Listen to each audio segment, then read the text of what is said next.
J'interviens ici avec ma double casquette en charge de l'urbanisme, qui a la responsabilité du projet de surface et toutes les questions de planification connexes, mais aussi en charge du plan climat. Mon intervention se fera en 4 points. Alors, le premier, c'est qu'on parle souvent du parking. Ce projet est bien plus qu'un parking, c'est un parc où les piétons seront rois et reines. Pour rappel, c'est d'abord le projet du dessus qui a été fait avant celui du dessous. En 2013, nous avons lancé la consultation auprès de la population, a suivi le mandat d'études parallèles avec le projet lauréat en 2014, puis suit l'appel d'offres du partenariat public-privé pour le parking souterrain avec la signature en 2018 de cette convention. L'objectif initial était et reste de libérer l'actuelle place d'Armes du stationnement d'environ 450 véhicules qui occupent tout l'espace en surface avec des effets négatifs comme la mauvaise image, des sols imperméables, des voitures prioritaires avant les piétons, etc. L'autre objectif de ce parc est de redonner la priorité aux piétons au centre-ville. Le réaménagement est la pièce maîtresse de cette ambition, permettre de relier la ville historique à la gare par un espace de référence à priorité piétonne à partir duquel différents axes pourront se prolonger. Ce changement majeur de la pratique du centre-ville permet de renforcer le transfert modal de la voiture vers les mobilités douces et de renforcer l'attractivité de la ville en lui donnant un centre complètement différent de celui d'aujourd'hui. La plupart des villes suisses romandes ont suivi ce même chemin de donner la première place aux piétons dans leur centre et de manière incrémentale. Leur attractivité économique s'en est considérablement renforcée. Le deuxième point, c'est que le projet de surface va être revu. Le projet de surface qui fait consensus parmi la population et qui offrira aux voyageurs sortant de la gare CFF un bel espace, magnifique, va donc s'adapter, mais il ne sera pas modifié de fond en comble. Ainsi, la volumétrie du hub de mobilité aura une plus faible emprise que le projet initial. En gros, il sera moins gros. Tout l'avantage de cette réduction est de continuer à travailler sur 2 étages pour diminuer l'impact, l'emprise, l'étalement de cette construction. Et le grand plus, ça a été dit, c'est que nous allons végétaliser plus tout en gardant le principe d'un grand parc urbain. Un grand parc urbain qui pourra continuer d'accueillir des événements, être un lieu de rencontre, de détente, avec un grand bassin au sud le long des remparts, l'apaisement du trafic de la rue des remparts, une place de jeu emblématique et de différents types d'aménagements paysagers.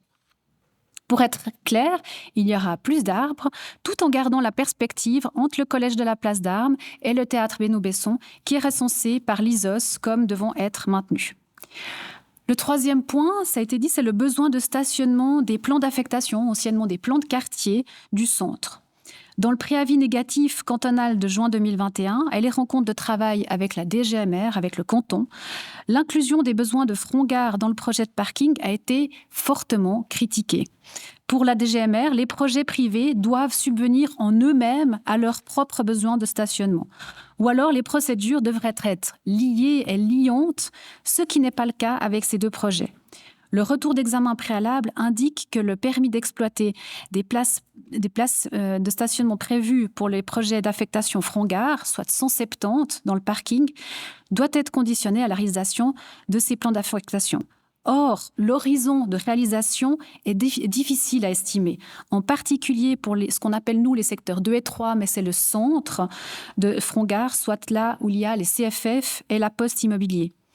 Bref, ces retours et cette réalité du contexte ont incité la municipalité à ne pas prévoir de stationnement pour le quartier front-gare dans le parking. Le 4e point, le dernier point, c'est que le déni, c'est fini. Ce dimensionnement est le résultat en cascade des accords de Paris, signés par la Suisse, des objectifs du plan climat cantonal et du PA4 au niveau au niveau de l'agglomération et bientôt la dernière pièce du puzzle, le plan climat communal en finalisation. Ces planifications-là ne sont pas là pour faire joli. Elles sont là car il y a urgence, elles sont là pour être activées et suivies d'effets. Elles sont contraignantes, elles nous obligent à revoir les projets initiaux du parking qui n'est plus en adéquation avec ces planifications supérieures, mais aussi en fonction des évolutions sociétales rapides ces dernières années sur les questions de mobilité et la place de la voiture dans les centres-villes. Nous sommes responsables et conséquents par rapport à tous ces engagements, par rapport à toutes ces données. Ainsi, comme partout ailleurs en Suisse, cela impliquera un grand changement d'habitude. Nous allons devoir toutes et tous changer. Il est intéressant de relever ici qu'aujourd'hui, sur la question des transports et des achats, on observe en Suisse que 40% des emplettes se font avec la voiture. Or, pour 75% des ménages, la distance jusqu'au magasin est pourtant de moins de 5 km. La marge de progression est énorme. Et nous allons accompagner ce changement, comme partout en Suisse, comme partout dans d'autres villes, car cela ne se fait pas en un claquement de doigts. Certaines villes ont mis en place des mesures d'accompagnement et nous allons les étudier, que ce soit via des tests de vélo cargo, des distributions de cartes journalières de bus, la gratuité du système Drink Drink ou encore l'élaboration de mesures sur mesure avec nos commerçants locaux. J'ai envie de dire que le changement culturel est possible. Un exemple, nous avons changé nos comportements face à la nicotine en très peu de temps, en une dizaine d'années. Cas similaire avec l'amiante. Mais pour revenir à la cigarette, avant, vous vous souvenez, on fumait dans les trains. On fumait même dans mon gymnase à l'époque. Maintenant, cela ne nous viendrait plus à l'idée et ce changement fait pleinement partie de notre quotidien, a été fait de manière très rapide.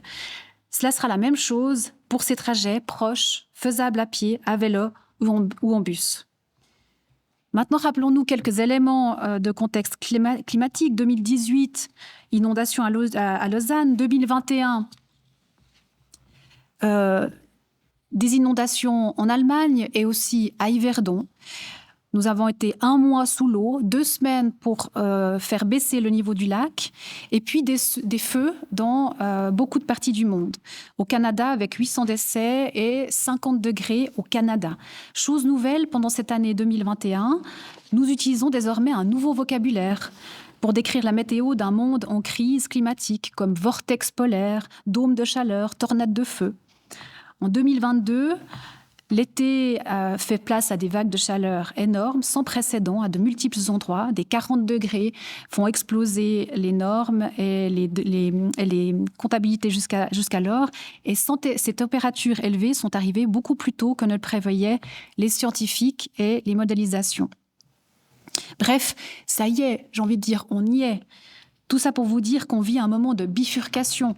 Et dans une période comme celle-ci, il faut être très clair sur le chemin que l'on va emprunter. Or, nous ne voulons pas d'un chemin qui fait des promesses creuses, qui entraînent un réchauffement de 3 degrés. Nous sommes clairs ici, nous voulons un autre chemin. Nous prenons le chemin d'un futur durable pour la qualité de vie, voire même peut-être la survie, pour un choix assumé et responsable. Voilà, merci de votre attention.